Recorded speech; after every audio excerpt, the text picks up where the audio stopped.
Hi, this is David Adler. Before we start our podcast today, I wanted to talk to you about one of our great sponsors, Go West. It's a must-attend event in Canada for event professionals. It's produced in partnership with BizBash, and it's going to be one of those industry events that you really don't want to miss. There will be relevant education, experiential moments, and most importantly, the opportunity to meet industry influencers and engage with like-minded event professionals. So for more information, go to gowestevent.ca. That's gowestevent.ca. I look forward to seeing you there myself.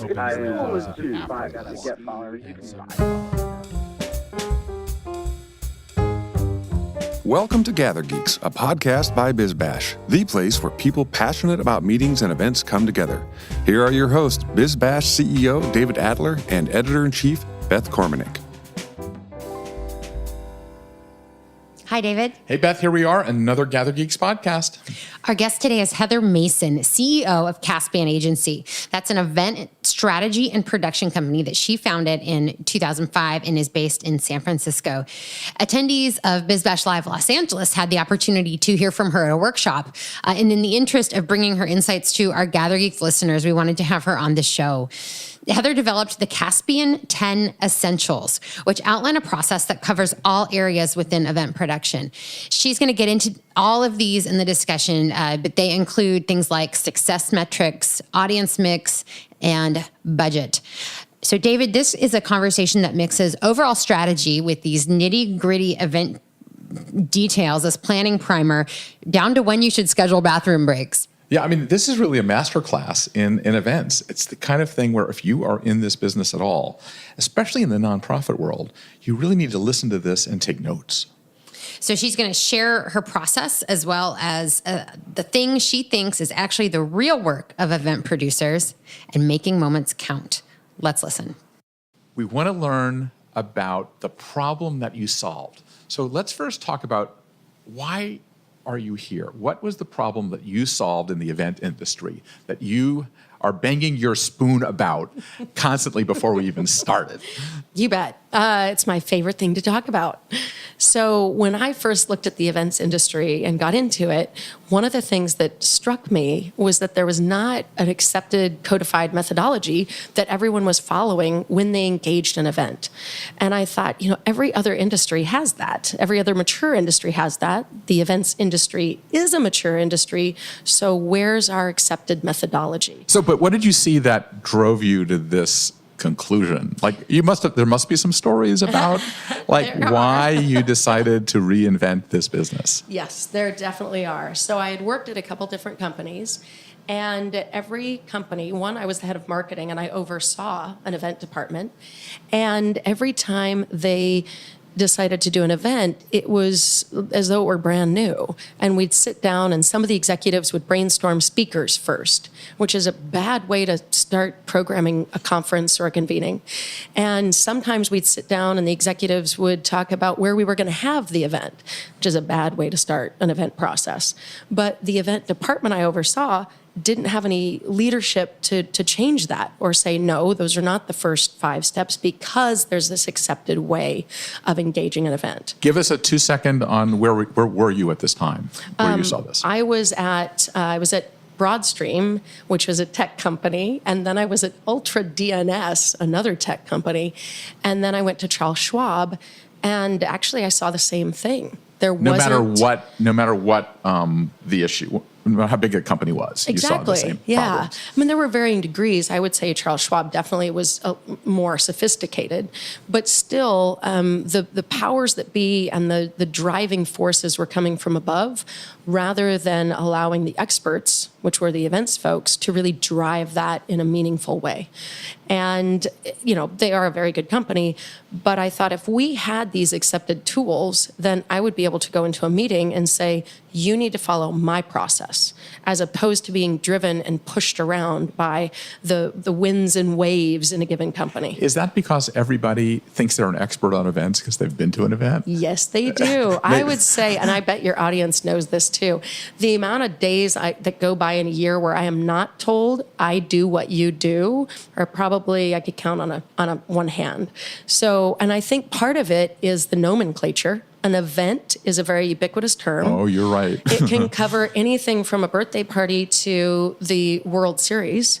And I think the words are a problem. I also think our title is a problem. A planner is something I never use because that's ubiquitous. You have to have a term where people associate it with a profession that has learned it. I never accidentally say I've lawyered this weekend or I surgeoned last weekend. And so, but you can say you plan all the time, which is why planner doesn't feel like you had to go through a lot of training to learn how to plan. So how do you describe yourself? Producer. Producer. Okay. 'Cause I that rarely seems to have- be what I like as well. Yeah, I rarely find that people accidentally say producer. And when I push that, they're reticent to say that they are a producer too. Whereas if you say you're an event planner, everyone has planned an event in their life, even if it's just going to college. So I try to stay away from that. Well, there's a lot different between planning and executing. 100%. And you have to have a methodology to do that. Right. So Okay, so let's go through what you've discovered. you bet. So I always like to say every lesson is born of pain. And every one of the 10 essentials was born of pain. I actually, most people don't know this, started with 8 essentials and then 2 more painful things happened. Added to the system. Exactly. 2 more painful moments showed me I was too short. Like the U.S. Constitution. That's exactly it. There were some amendments that came into play, and there probably will be as it iterates and grows. But the solid 10 are success metrics first, and that's where we really break down the goals into very achievable metrics. And then we go into audience mix analysis, which is critical. And that's one of the magic questions when I ask a client about that gets me the gig almost every time. Then we go into content mapping. How do those 3 hang together? And this allows me to get into any content conversation I want to. So No matter what kind of event. no matter what kind of event, because if you do the success metrics right, along with the audience mix, I could write content for anything from a surgical conference to a metaphysical conference to a cannabis conference. What about a cocktail party?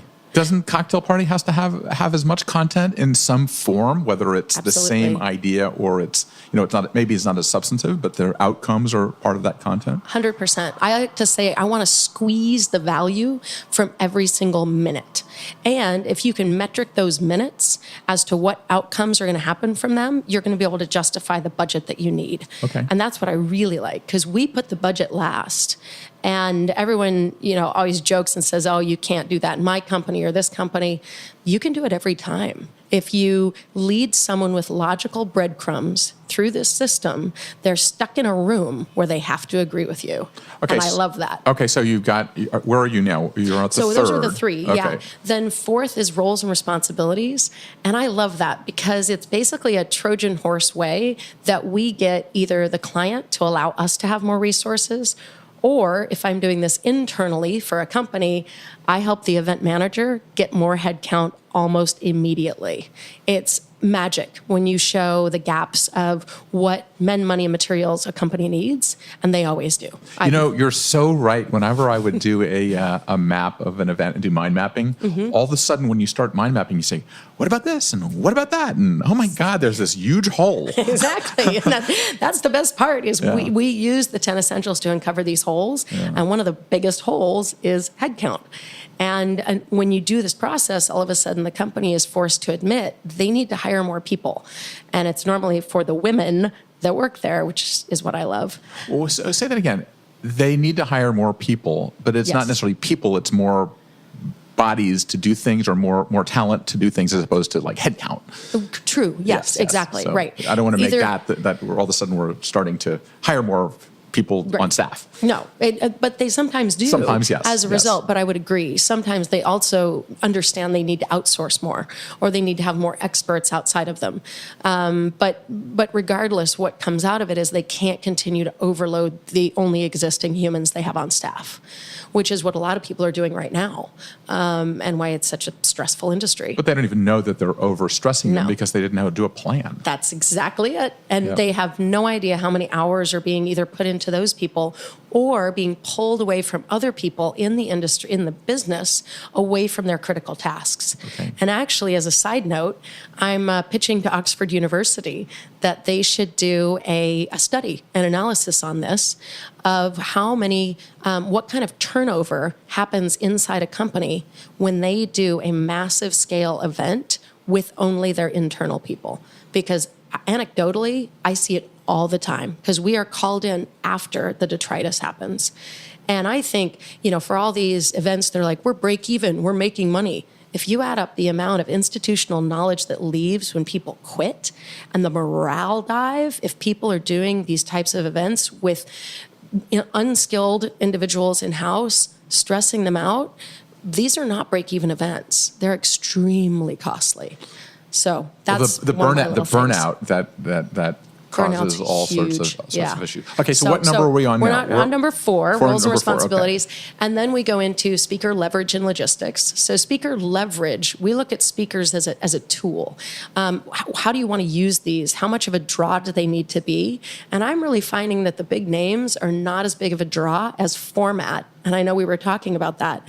I think format is going to be a bigger draw even than speakers. Speakers are going to be more functional. Like, do they fit into your content map appropriately? So we talk about that. Then we go into brand look and feel. And that's actually where we talk about pricing, because pricing to me is brand. Has nothing to do with how much you need, how much you want. It's who are you in the space? Are you Tiffany's or are you 99-cent store? Both make a lot of money.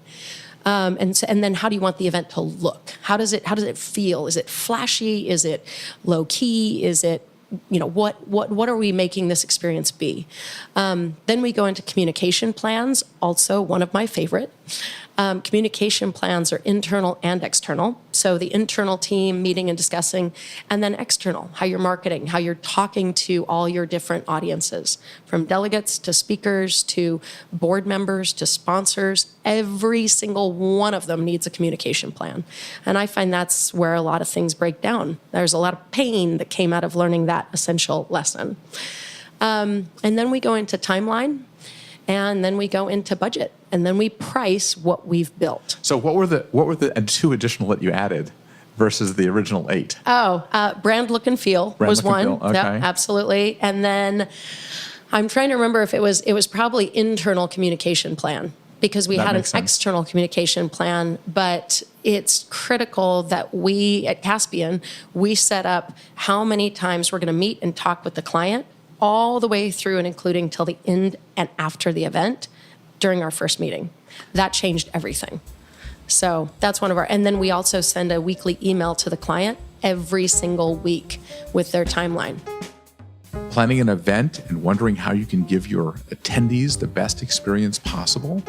Take advantage of customized meetings with Hilton that make it easier than ever to incorporate health, wellness, and great breaks. Hilton will help you build an extraordinary meeting that attendees will remember. To book your next meeting or event, go to meetings.hilton.com. How do you, I guess the internal plan, it makes sense. I know when I worked at a PR agency, the idea of managing your internal resources so that you can actually make money on it without overpromising or driving people completely crazy. Yep. I would assume that there's a whole nother internal plan that is involved that you don't necessarily share with clients. Yeah, exactly. No, we definitely have our own internal plan as well, where we meet, we do pre-calls, we talk about, before we even get on a call with a client, we have an internal client call where we, analyze their event, find out where it's going, see if there's any bumps in the road we need to talk about. And then we also have a monthly or biweekly budget call with the client, depending on what they need.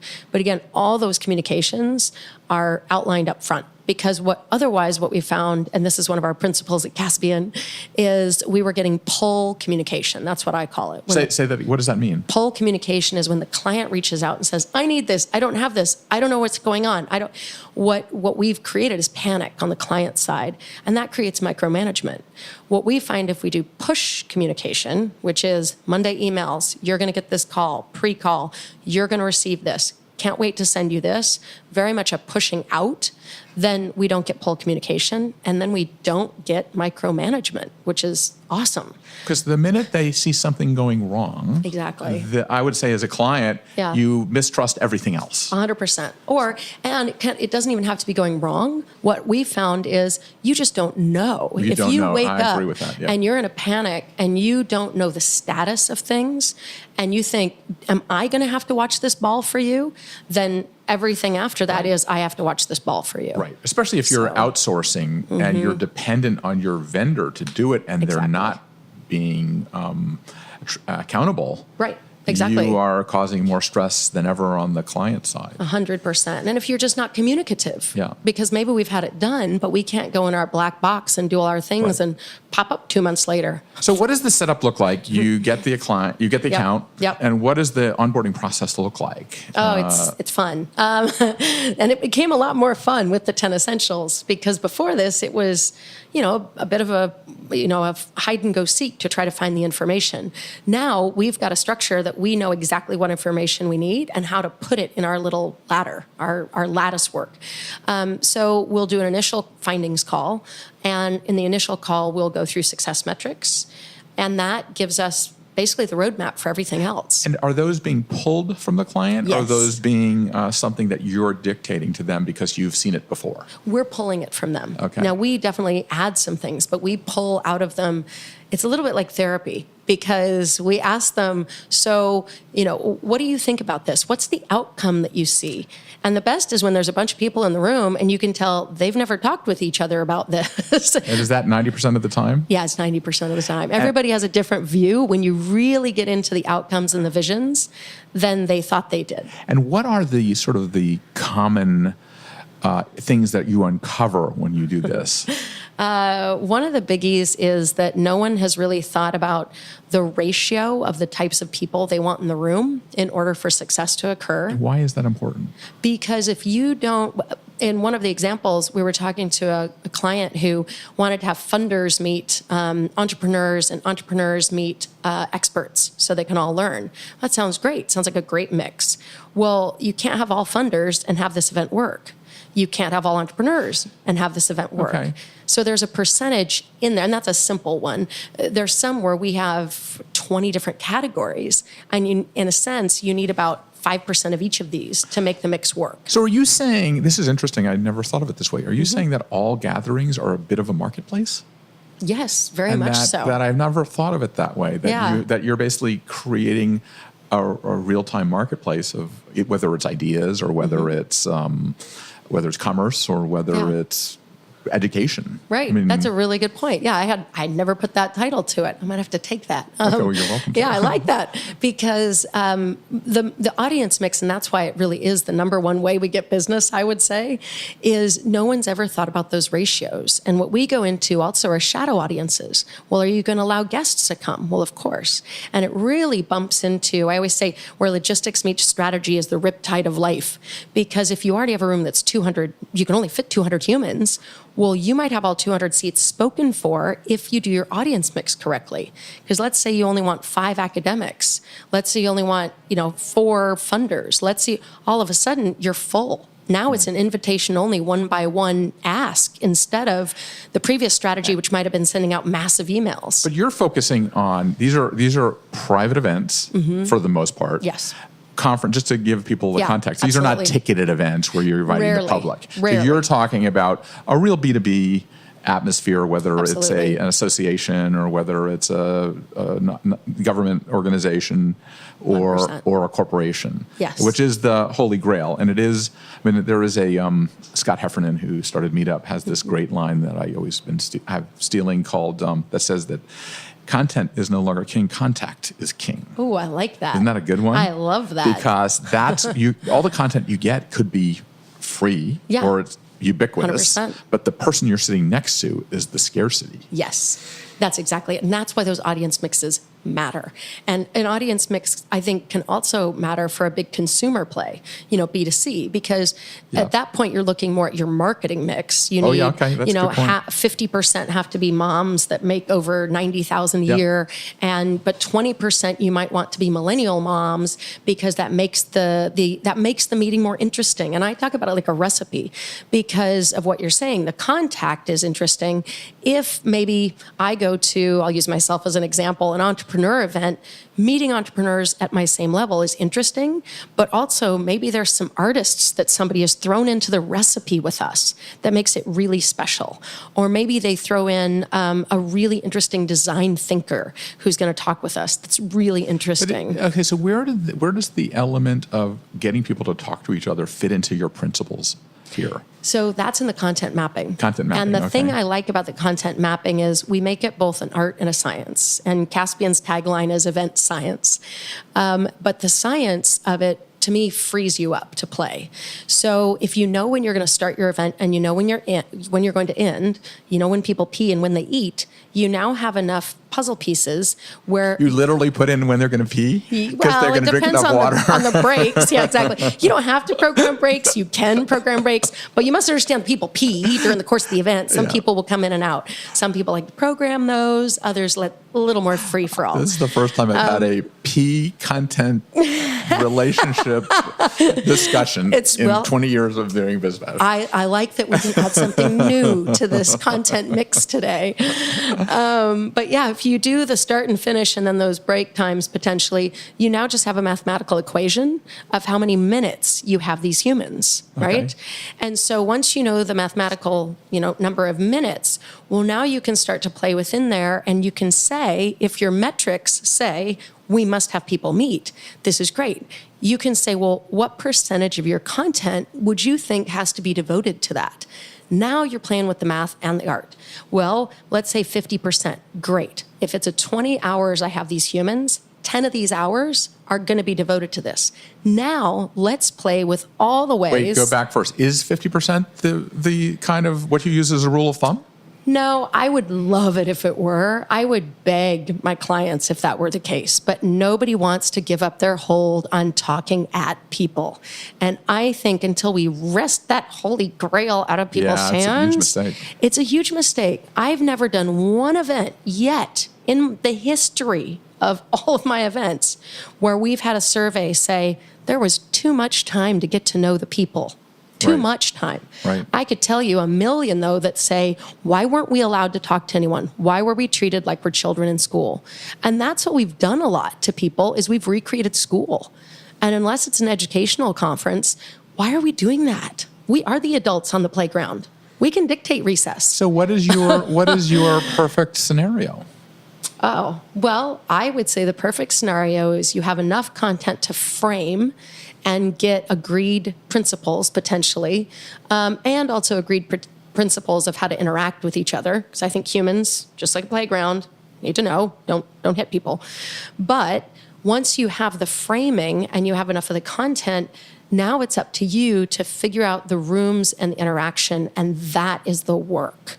And that's a hell of a lot harder work, I think, than putting a panel on stage. So go into that. So I think it's theory? more about facilitated networking because I think there's a certain percentage. So let's say we have 50% that's going to be networking.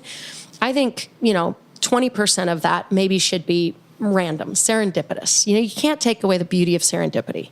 But I'm sorry, it's expensive to go to these things. I go to them and I'm going for a reason. I want something out of it. And I feel like if no one is helping me actually facilitate those connections in a meaningful way, they're literally leaving the work up to me. And I don't like that, actually. I think it's part of our job to make sure that if you take humans together, it's your responsibility to make those moments count. And you can facilitate that networking in a million different ways. So give us some examples of how to do that well. So one example is I'll do from the lowest level to maybe the highest level complexity. Lowest level, name badges, give and get. What can I give? What do I need to get? And you can do that in large font, small font, whatever. Take it to the next level, we have technology. You can connect those give and gets through an app. Take it to the next level, you can do technology and you can have rooms where you're now designating who's going to give, who's going to get. You take it to a further level with humans, you can have on-site concierges who actually help you facilitate maybe one-on-one meetings or a group meetups. Do you think everybody is going in with a give and get in their head somewhere they don't even know it? Yes. Is that your theory of the case here? That's my theory, because your individuals have their own success metrics in their head of why they're spending the money. What is the value they're intending to squeeze out of the time, energy, effort? They're away from family, they're away from their home, that they're intending to bring back. Maybe it's just fun. That's fine. It's a fine metric. But is there a common sort of metric that I find there is. Usually, what is that? In our particular events, it's looking to make business connections, either partnerships. Ours are less about hardcore sales because we are in the social good world, but I think it applies there easily. Ours are partnerships, learning best practices, gathering information from other practitioners in the space, whether they're funders saying, how do you spend your philanthropy? How do I spend mine? And the other thing is they want to know, okay, who can we maximize our social good impact with, and putting them in the room. So do you believe, and the content, this is the content piece, that we need more strong facilitators at these events, or is it adequately handled today? Well, I'm always a fan of more facilitators, more facilitating, and also more tools in the hands of the delegates to help them self-organize and facilitate. But there's these great groups like the Art of the Host, I believe. There's the organizations that have taught people how to be great facilitators. Yes. Do we need more of that kind of training at the event? Absolutely. I mean, and give you examples of people that do that, like Art of the Event. Yeah, absolutely. Art of the Host, it's called. Art of the Host. I love that. I think absolutely we need more of that training, because again, people are being trained by the conferences that we produce and that I think everyone produces. Well, the nonprofit world and the NGO world are getting better at that than the commercial world. Really? Well, that's good to hear. I believe that, because I don't think that the commercial, the conference world is, I mean, they're so bottom line oriented on getting customers that they're not thinking about the experiential content enrichment side. Right. Yeah. I would agree. You're right. Because when I go to big commercial things, I feel like they're very, in a sense, quote, boring, but they're shiny. Yes. Man, they're shiny. Right. I mean, if you want shiny things like a Mountain Dew activation, it's shiny. Right. But there's no heart there. And to me, that's what they're losing. That you're right. The nonprofit world is very good at. We squeeze that heart in because it's part and parcel. And you can go to so many, Mountain Dew water fountains and blah, blah, blah. At a certain point, unless you connect with somebody's soul or heart, what are we doing? We're going to take a little break and come right back after this message from Hilton. So when's the big event? Hilton's here for planners with their exclusive customized meetings. Become a wow maker and save time by letting Hilton help you present an extraordinary event, one that leads to memorable and meaningful connections. Visit meetings.hilton.com and let Hilton help you.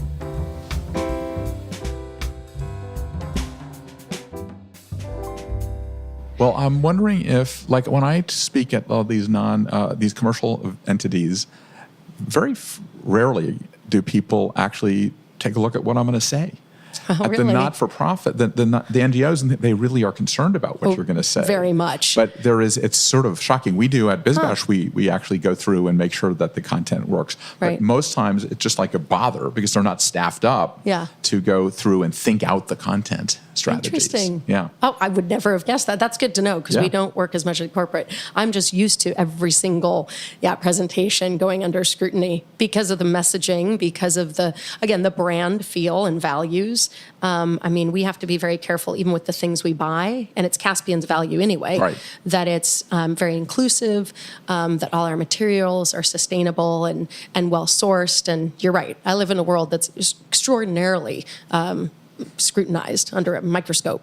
Right. And a lot of times in the commercial world, it's a little bit of pay for play. Yeah, and sure. So not that it always is, but it's a struggle that I always see between the church and state thing in media that we have is not necessarily the church and state thing that an event company has, because they don't really care about the content as much. Right. Not exactly. a dig on them, but this is their main thing is how do you maximize revenue? Right, exactly. And that's where, to me, I find it fun that we get to play in that content world and that content realm.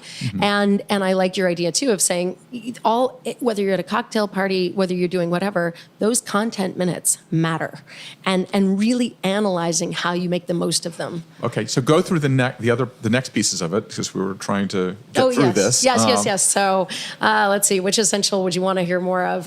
What happens after content? What was the next piece? Content roles and responsibilities. And then that's just a matter of making sure that there's a documentation. Yes, it's a documentation. It's also a surreptitious fact-finding tool to figure out the gaps, because we want them to know, because we're an outsourced firm, that they have to have certain internal mechanisms and structures in order to make this thing work. If we don't have that on the client side, it's not going to function. And what are the biggest gaps that you normally find? There's always a question whenever there's a problem. There's always 100, well, not 100%. And again, I'm not working in the corporate realm as much, but having a project manager who has approval capabilities and authority over the other roles. And we push that because the project manager, if you look at corporate, a project manager all of a sudden has an informal chain of command. Whereas in the formal chain of command, the CEO is in charge of the company. When you have a project, most enterprise level companies accept that for that project, the project manager is the CEO over other roles, even though in the formal org chart, they might have been less. And every time we see an event, it's flipped. We'll get a project manager who actually has zero authority. And we really try to push that to show why it's important. They have to have some level of authority. So are you saying that they put the person that's running the event is the lowest person on the totem pole for the most part? A lot of times, yes. And they have no power over all the other VPs of marketing mainly. I will call Really? that out. Oh, wow. That's usually the problem, because the marketing person will start to set agendas and spend money, and they'll also potentially be in charge of getting audiences that have nothing to do potentially with the actual event. Or you'll get the CEO or the board members inviting audiences that have nothing to do with the success metrics, but this poor project event manager is still being held to a bottom line budget that was also given to them. And we help them try to break that connection between success metrics and budget so that they can get more of one or the other. So also that coordinator is not strategic? Well, Or I think they are. are usually, but they might not have been allowed to be. Right. So I think it's less about their acumen than it is about their allowance. And so we, again, these are all my kind of ulterior motives. We really help allow and facilitate and kind of showcase and spotlight why it's simply logical that they need to have a little more power. It doesn't always work the first time around, but at least if we know where they sit in the org, it'll help us be efficient. And what does that power look like? I would say it's over additions. It's also declining additions being brought in by executives, especially if it's add-ons being brought in without an extra What is budget. explain that a little bit. Explain our worst case scenario. Worst case scenario, and again, nonprofit land, the board wants to have an extra retreat the 2 days before. That always happens. If you do an event and you're in the nonprofit world, chances that the board will want to couple their retreat next to that are really high. You just count on it, even if it's not there at the beginning. And so they want to do that, but they also want you to use the same hotel, the same budget, the same everything. yeah. And it's the board. So the poor event manager, how do you say no to the board of directors? And so what should that person do with more power? How do they have the gumption to say no? Well, to the head? I think the best part is you just take the success metrics. If you do the success metrics first, and everyone has said why all these things are important, if one of those metrics was not the board, and if you've linked the metrics to the budget already and said, this budget will accomplish these metrics, and you get sign off on that, you're off and running. If the board comes in at the last minute and says, we need a retreat, you go, great. That means I'm adding a success metric.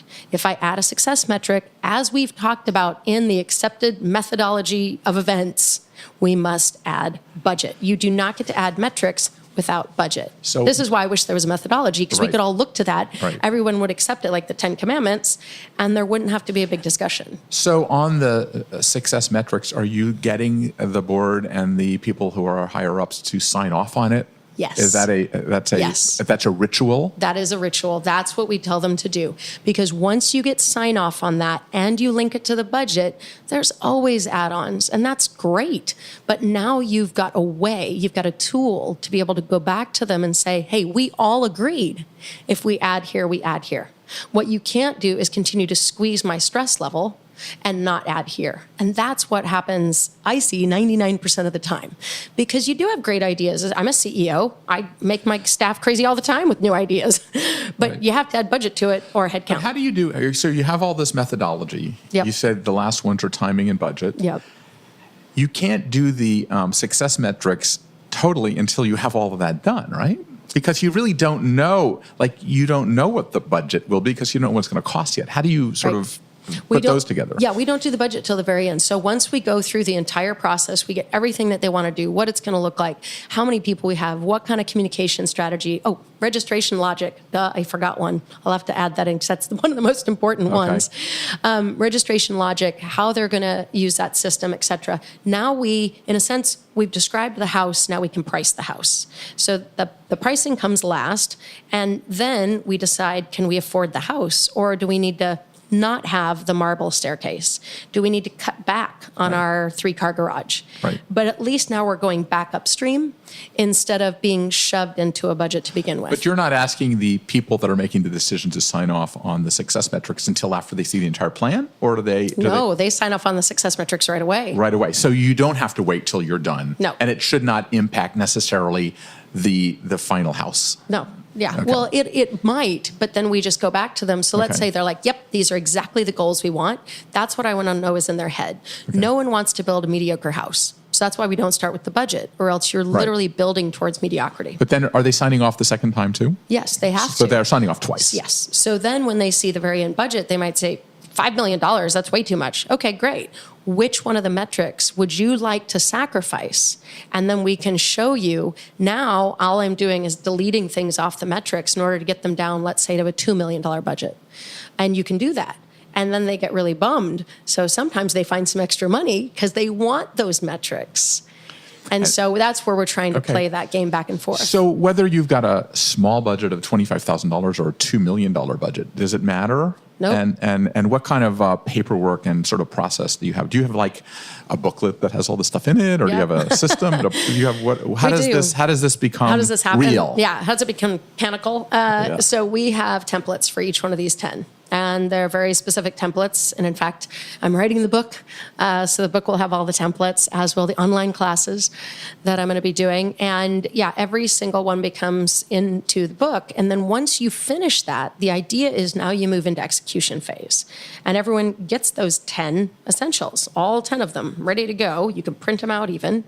They are documents, because I find that's important for people.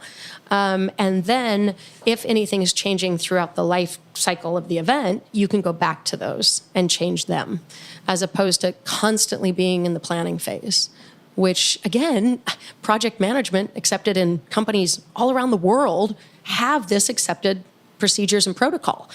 The events industry should too. Why are we trying to make up things as we go along when project management has been accepted and frankly, very well compensated? Right. So that to me is also an interesting part of this. Okay, so let's just jump before we end, go to the registration piece. Yes, registration logic. Which you evidently left out of the Oops, I top did. 10. So if anyone was counting, we had 9. I know, I just realized that. Sorry. I need to have more coffee this morning. So registration logic is actually one of my favorites to talk about, because if you get a client to accept, which they will if you lead them through the process, that audience mix is incredibly important and complex. You can't just say, like, we want people in America to come. There's usually striations of that group. If you need them to register in those striations in order to make this event work, you need a robust registration system. And you have to also have someone who can run that. And that's not somebody internally.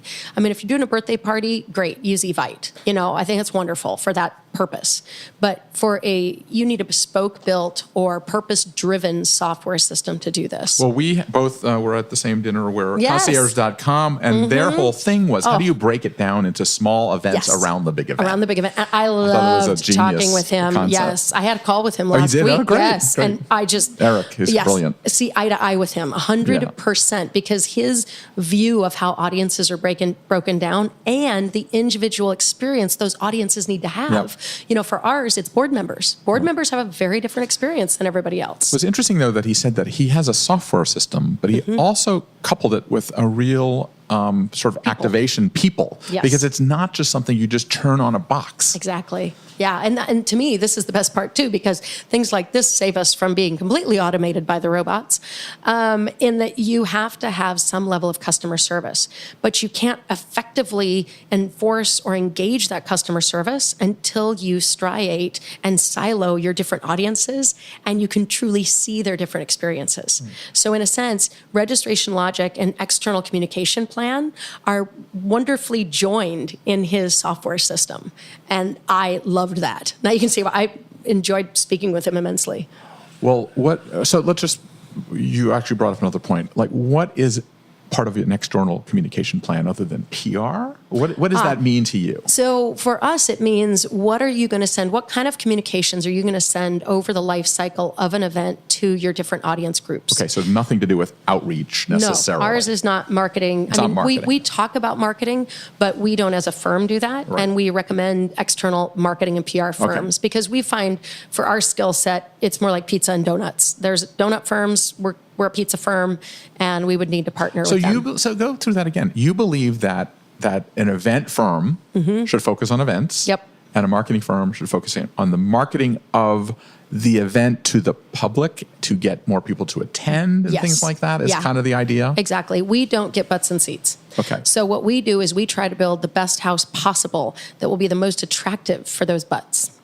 But then somebody has to go out and get the butts. And so we can send the registration to lists, but we don't create those lists. So there's a lot of people that will say, just hire a PR agency, they can do everything. Yeah. But then what happens is they don't necessarily know anything About events. Or they don't even necessarily know about marketing. They may know about media relations. 100%. We actually, as a great example, last week, and this has happened before, we got called by a PR firm, because of course I won't name names because it'd be funny if everyone knew who I was talking about, big PR firm out of New York. And they said, hey, we want to do a 1,000-person event in 6 weeks in Los Angeles. Do you know how many venues in LA can hold 1,000? Yeah, Not very not many. many, no. I know them on one hand. Yeah. In 6 weeks on a Saturday in October, you think all of those are booked? Probably. Yeah. So it just goes to show, and they'd already sold it to their client. So this gal was panicking.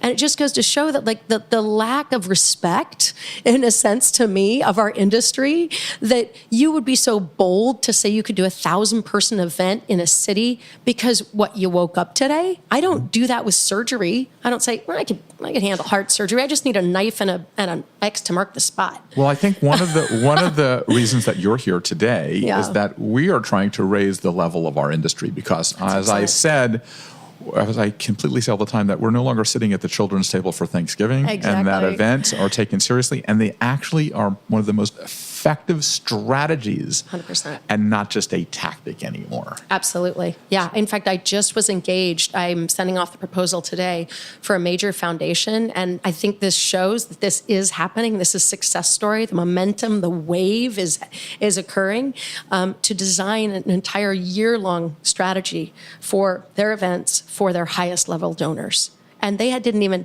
think of that as a concept before I had started talking with them. They said, we didn't even know there were event strategists that would help us design this.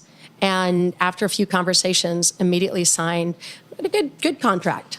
Well, people's time is the most valuable resource that people have. And so you got to make the most of it when you got them. I love the idea that you said that you take the number of minutes and you actually figure out what people are doing in those minutes. It's really interesting. I don't follow anybody to the bathroom. Don't worry. Don't worry. Okay. I leave them in peace. I'm just making estimates. That's all. So people have heard this podcast today. Yeah. They want to find out more information. How do they find out more information? Well, we love that. It's www.Caspian Agency, So CASPIAN, CaspianAgency.com. I also have my own website as a speaker and public speaking coach at heathermason.com. And for those who are starting or scaling a business, we are starting CEOU.co. But CaspianAgency.com, you can find out about the 10 essentials. And we will be, hopefully, for the end of the year, launching some classes and more information. Thank you, Heather. This has been a remarkable time together, and look forward to continuing the conversation. All right, David, we're back in our podcast studio. So what do you think about this idea of codifying the process of producing events? Can you really have one standard or process, or does every event agency going to have their own special method? Well, I think, with the advent of artificial intelligence, people are understanding how to model these things out a little bit more.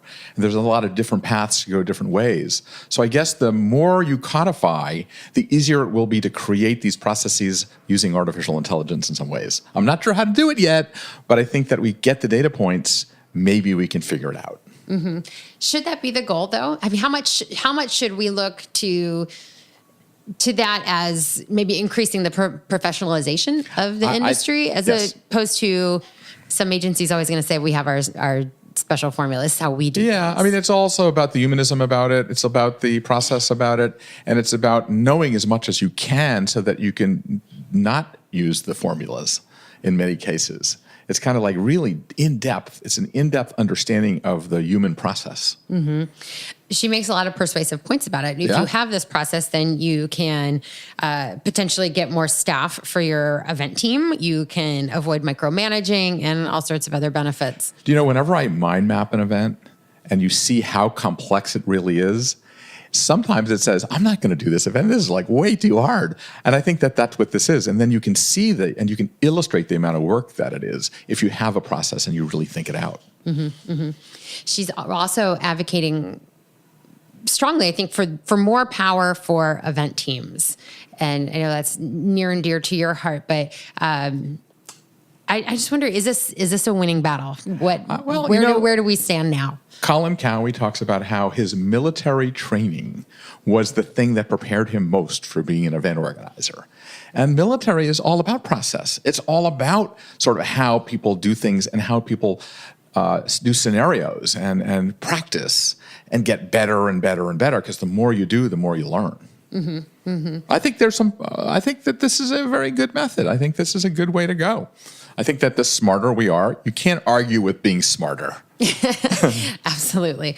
Well, Heather, again, that's the Caspian 10 Essentials. And she mentioned she's working on a book on that right now, so we can stay tuned for that. Can't wait. So, Beth, what's going on at BizBash? Well, as we look to December, everybody's thinking about holiday parties. And I know I've talked about our holiday party planning guides that we have on bizbash.com. But another part of that is venue searches. And so I wanted to mention our venue directory, and that we have, I don't know, David, is it hundreds? Is it thousands? Thousands and thousands and thousands. Venues across North America, divided into categories. So if you know what you're looking for, you can find it. If you don't know what you're looking for, you can also find it. So that's at bizbash.com. You can go straight to the venue search. And we also have a lot of editorial coverage of venues. And so find that as well, and look for some holiday party specific location scouts in which we tell you the best venues for holiday parties coming out soon. It's also about getting the inspiration. I mean, BizBash is a brainstorming tool. And the more, I always say that people need to eat inspiration for breakfast, in a sense, so that they really see what's going on and peek over the fence to see what other people are doing. And that's one of the main purposes of what we do, to make people up their game. So before we end, we always like to thank the people that helped put this podcast together. Let's thank Dave Nelson for being our executive producer on the show. Let's thank Claire Hoffman for our editorial aspects of the show and putting all the details together, and Rebecca Pappas for distributing it to the world. And if you like this podcast, we ask you to make a comment and tell other people about it. So until next time, what do we say, Beth? Gather on. Gather on. Thanks for listening to today's episode. If you like what you're hearing, be sure to subscribe to the podcast on iTunes or your favorite podcast app. We can be found on iTunes, Stitcher, SoundCloud, Player FM, Google Play, and Pocket Cast. Be sure to leave us a rating and review. It helps others discover the GatherGeeks podcast. We'd also love to hear from you. You can leave feedback on Twitter @GatherGeeks or leave us an email, gathergeeks@bizbash.com. We hope you'll join us again for the next episode of Gather Geeks. Until then, gather on. This episode was brought to you by Go West, the must-attend event in Canada for event professionals. If you are an event planner, use coupon code GatherGeeks to attend for $99. Register at gowestevent.ca. That's gowestevent.ca. I will see you there.